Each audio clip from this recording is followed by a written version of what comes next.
L'émission commence avec cette déclaration et ningisi réseaux sociaux. Déclaration est déclaration est que tu es ensemble pour la République. Au baza na opposition, opposition républicaine. Baza, tu opposition. Baza na parlement. Tu besoin de déposer ma candidature. Mwando Simba, yé Moutouazalaka, président du groupe parlementaire de l'opposition. Président du groupe parlementaire de l'opposition a eu initiative. Il y a baza mingité na parlement.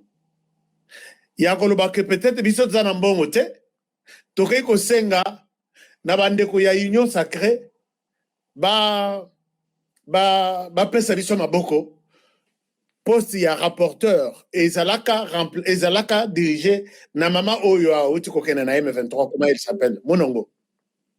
Mama Munongo, il y a Ensemble pour la République, azalaki rapporteur azui balongolier sur le poste ils vide. Ils ont considéré le poste de opposition.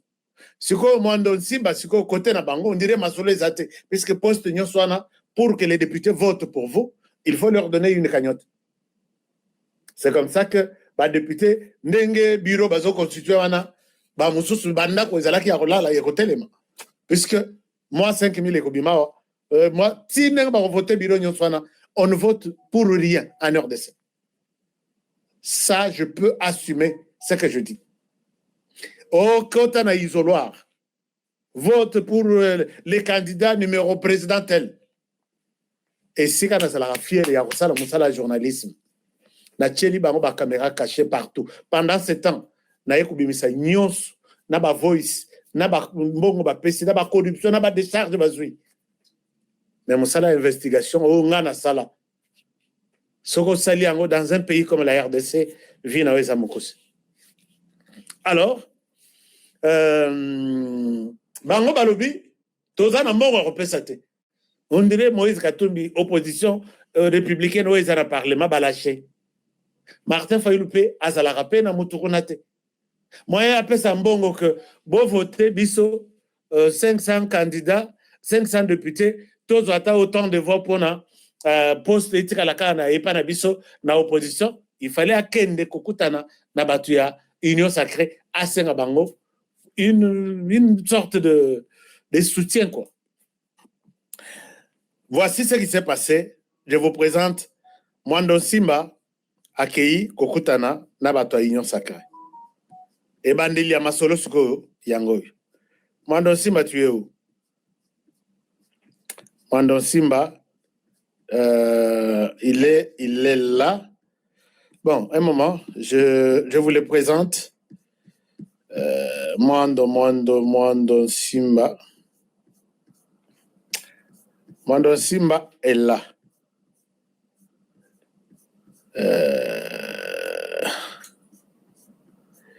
Alors, je vous... Bon, dans le bilog mosusu, polémique eza ya kosakana te na minute oyo sur cette question-là. Alors, je pense que vous avez suivi ça. Comment ça ne sort pas sur mon écran ici? Bon, ce que Zate, je vous ai déjà donné l'essentiel, il y a Mwando Simba. Mais, ce qui n'a pas tardé, Eza, réponse ce qu'il y a Ensemble pour la République. Moïse Nani, Olivier Kamitatu, a commis na compte na ya kangi photo ya ba Mwando Simba wana, bazalaki, bakenda kosenga nini appui, a commis à l'obi, quelle idiotie.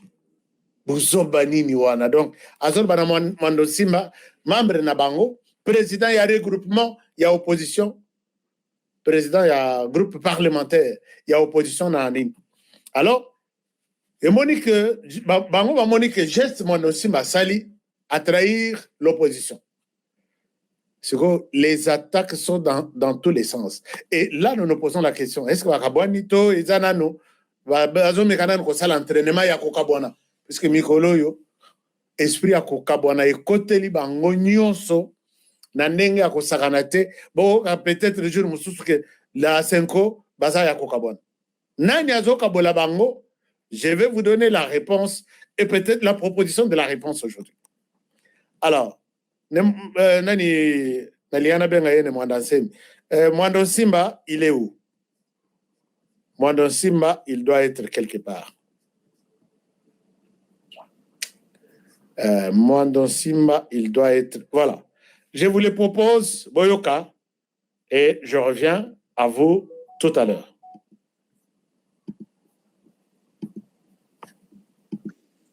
L'Assemblée nationale, dans le cadre des concertations, en tant que moi-même chef de l'opposition de l'Assemblée nationale, parce que, comme vous le savez, il y a des élections concernant les membres du bureau, le président et le rapporteur adjoint. Et donc, il est nécessaire qu'on puisse se concerter pour les candidatures qui seront présentées. Donc, officiellement, nous sommes venus présenter à la majorité notre candidate officielle, qui est l'honorable Clotilde de Moutita, pour que nul ne prétexte ignorance. C'est la candidate de l'opposition et nous avons demandé au secrétaire permanent de l'Union sacrée, qui est le chef de la majorité parlementaire, de pouvoir accompagner cette candidature pour que le jeu démocratique se joue véritablement au niveau de l'Assemblée nationale. Nous sommes l'opposition, nous allons rester une opposition ferme, mais cette opposition est en face d'une majorité qui doit accepter que l'opposition existe et qui doit choisir les véritables candidats de l'opposition. Vous le savez, vous savez très bien. Quand la phase Oyo est extrêmement glissante. Asali alobi toko accepter en côté. Pour la roi ici à Yelaki. Pour la roi ici Paul Kagame. Naza messager à Souka.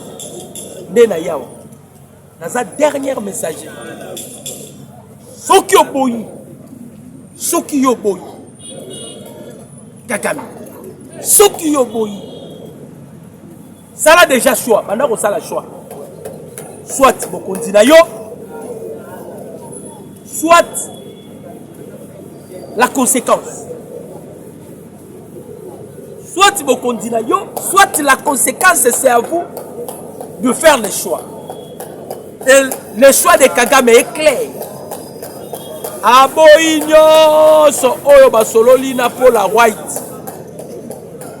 Par rapport à la conférence à outi kosala liboso ya ba Rwandais. Aboïma so oyo basololi. Donc le col aboyi, Kagame croit que lui il va faire face avec nous. La guerre dans le couteau, improductif. Ni t'était l'infiltration, ni t'était la traîtrise. Kagame a voulu qu'on s'en sortir. Babylone ko esali force ya Kagame. C'est la traîtrise et l'infiltration. C'est la traîtrise et l'infiltration. Kagame a bien s'incliner. Bazoya kopé sanga ba leçon morale. D'ailleurs ba accord au coup tout signé. Yangoyo, le président Paul Kagame a réaffirmé que le Rwanda avait déjà tracé une ligne claire depuis longtemps et qu'il ne tolérerait aucune action susceptible de menacer sa sécurité ou sa stabilité. Donc, pour la Bango, les accords ont été signés à Washington, il faut finaliser. Selon Paul Kagame, il faut toucher la sécurité en Bokanaï. Voilà pourquoi il y a la malhonnêteté dans l'accord à Washington, il faut tolérer. Il Kagame. Aucun à gauche, tu remets à nous à gauche. Aucun à droite, tu remets à nous à droite. Mais à quoi ça va Nzambe? Parce que va traître de basourir. Hein? À quoi ça Nzambe? Va traître de basourir. Bazo tourner ma question. À quoi on critiquer même la présidente de Tanzanie? Je ne peux en aucun jour féliciter une meurtrière. Ah! Kagame, na yo na mona mwaso ya Tanzanie. Nani pela bakobenga Lucifer. Perte ya vitesse. Azobenga présidente ya Tanzanie aza meurtrière. Ah! Ce qui moi moi soit naza meurtrier, c'est que Kagame c'est toi le Satan.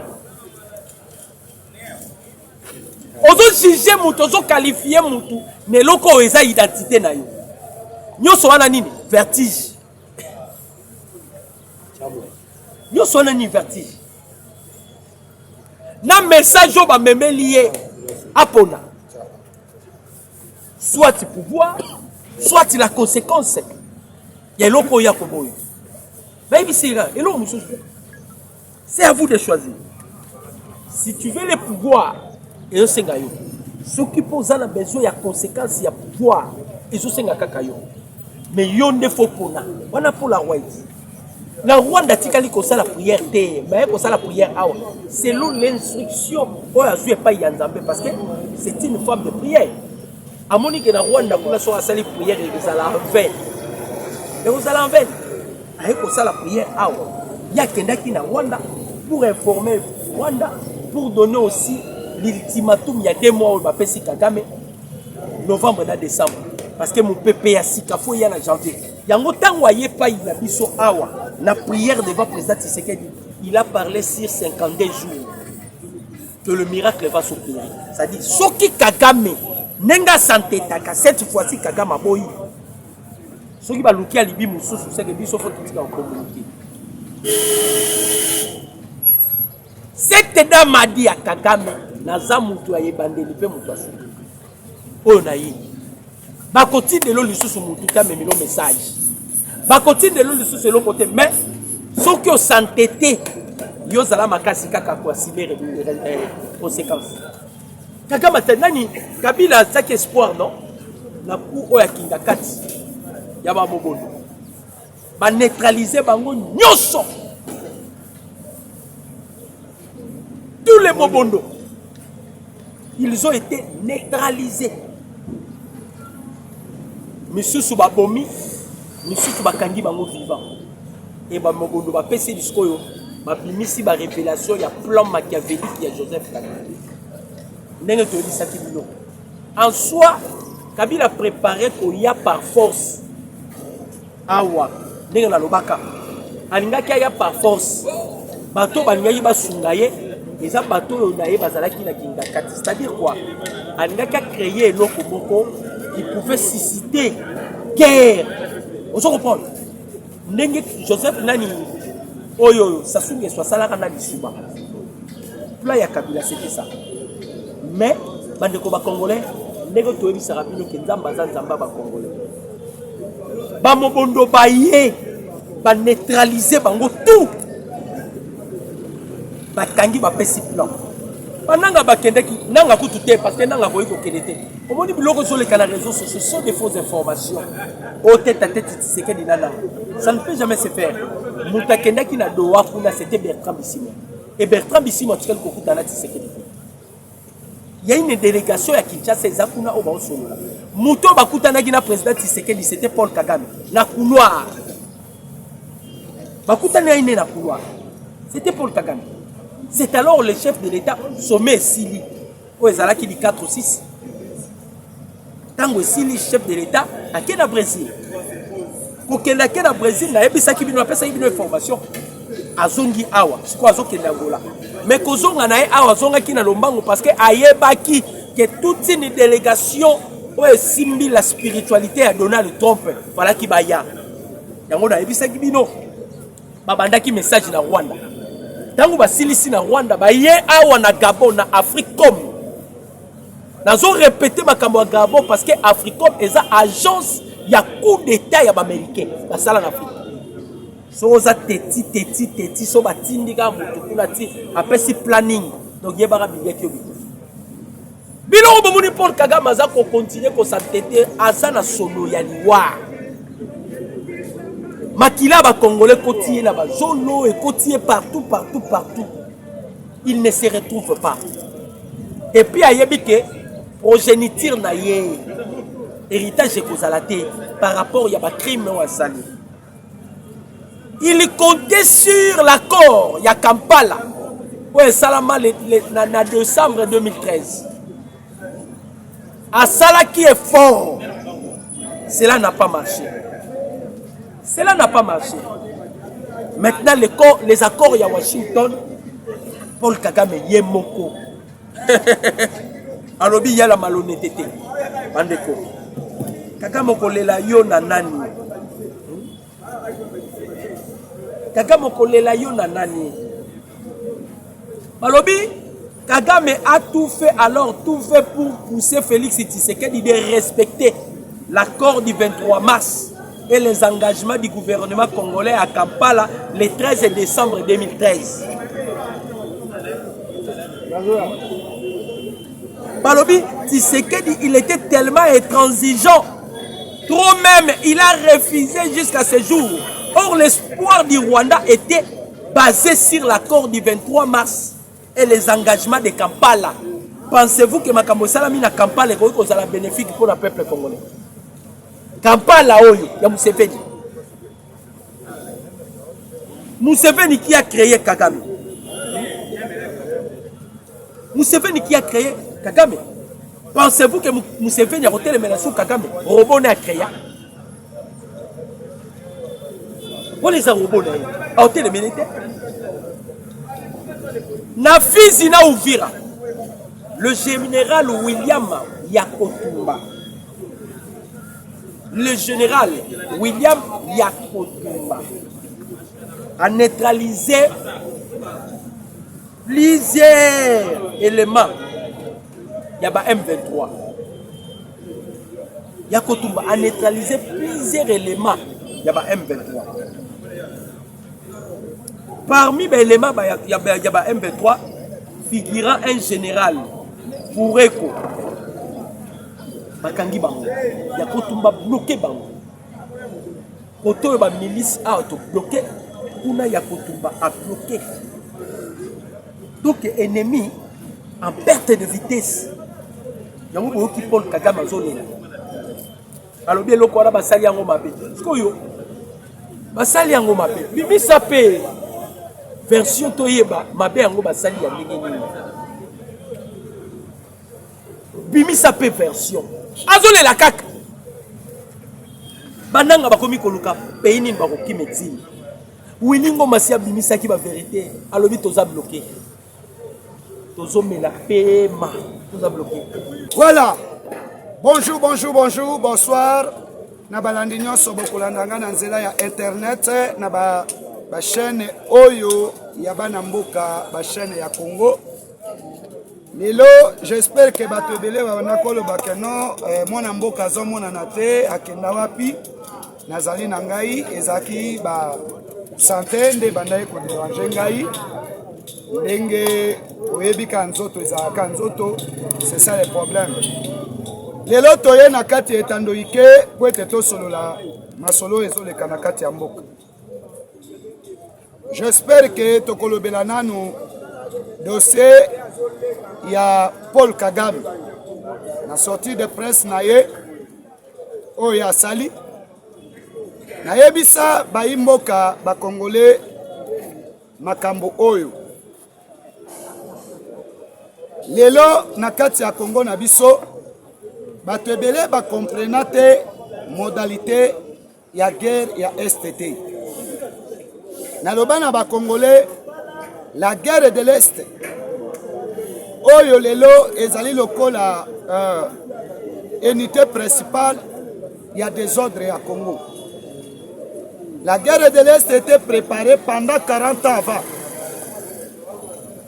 Pendant 40 ans, tokolobela ngo lelo et tokolobela voyage à chef de l'État na kati ya France.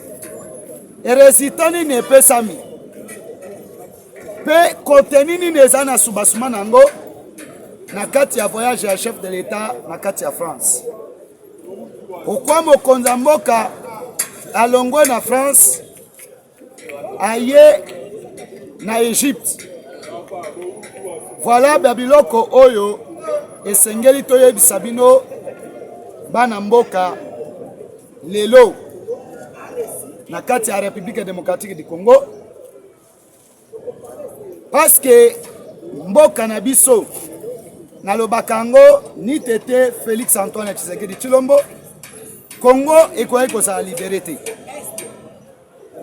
Bato ebele balobi ke comment chef de l'État ke na France ba français balingaka biso te.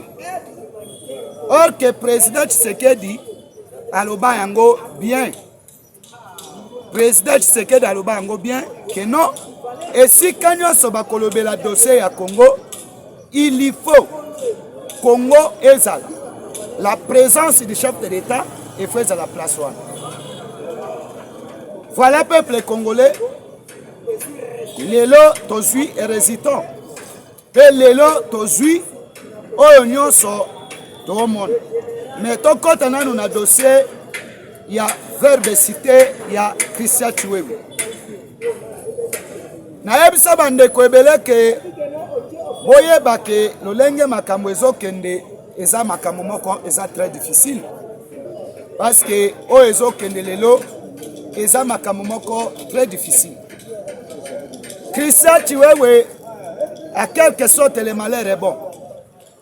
Christian Chiwewe azokende a lobby a dévoilé ba secret aussi lelo nakati ya mboka na biso parce que Christian Chiwewe azalo kola jida ba congolais na yesa bino ke monde ko kozala sauveté soki jida azala kate parce que Jésus pour accomplissement na ye ekokisama esengelaki na nzela ya jida, c'est-à-dire jida nde asalaki comme canal oyo nzambe apreparaki po ete yesu akufa, yesu soki akufi nde monde ekozala sauvé. Pourquoi namemi bino na réflexion oyo? Parce que réflexion oyo ezali dossier ya Chiwewe. Chiwewe yeyo awuti kosite 14 officiers lisusu na kati ya prison oyo bazali ba sujet rwandais mais baza na armée congolais. C'est-à-dire pour être toye balolenge ya ko débarrasser na ba rwandais oyo baza a République démocratique du Congo esengelaki moto oyo ayebi bango oyo azalaki na comprendre po na complicité na bango aya a trahir Tshisekedi pour être ye abanda ko dénoncer bango.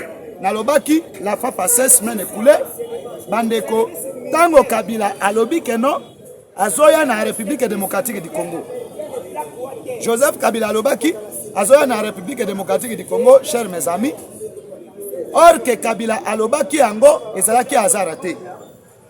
Joseph Kabila alobaki avec preuve et avec préparation oyo esengaki bandeko Kabila aya na kati ya République démocratique du Congo. Or que ba préparaki 13 généraux oyo bakokende kozwa Joseph Kabila wapi na kati ya Brazzaville. Et naloba yango keno na kati ya ba paroisse catholique moto alobi yango ce n'est pas moi mais moto azo dévoiler ba secret na minute oyo c'est Chiwewe. Boyebi ke Chiwewe aza na prison. Chiwewe alobi bien que préparation ezalaki ngai naza na Congo, naza congolais, naza na bana nanga baza ba congolais. Ce qu'il a dit. Alobi ngai nde na kufi mais je vais sauver mes enfants et famille nangai bandeko nanga nyonso. Il faut na sauver bango. Donc Chiwewe a dévoilé ba secret na kati ya prison. Donc Kabila tango alobaki que non nazoya les 30 oya sanze wuti koleka Kabila azalaki déjà donc azalaki na ba précision nyonso po eta kota na kati ya Congo. Akoya na nzela nini efo Brazzaville ne bazwaki ba rwandais oyo bomoni na Brazzaville oyo que ça soit atekelaki bango mabele ezalaki ce sont des commandos rwandais oyo bazalaki plus de 8500 commandos rwandais oyo bazali na kati ya Brazzaville na kitele bango nde bazalaki préparé na arafor oyo bazali na ba paroisse catholique oyo Mesa Mbongo azali kozwa banélotique oyo ya azali ko gérer bango.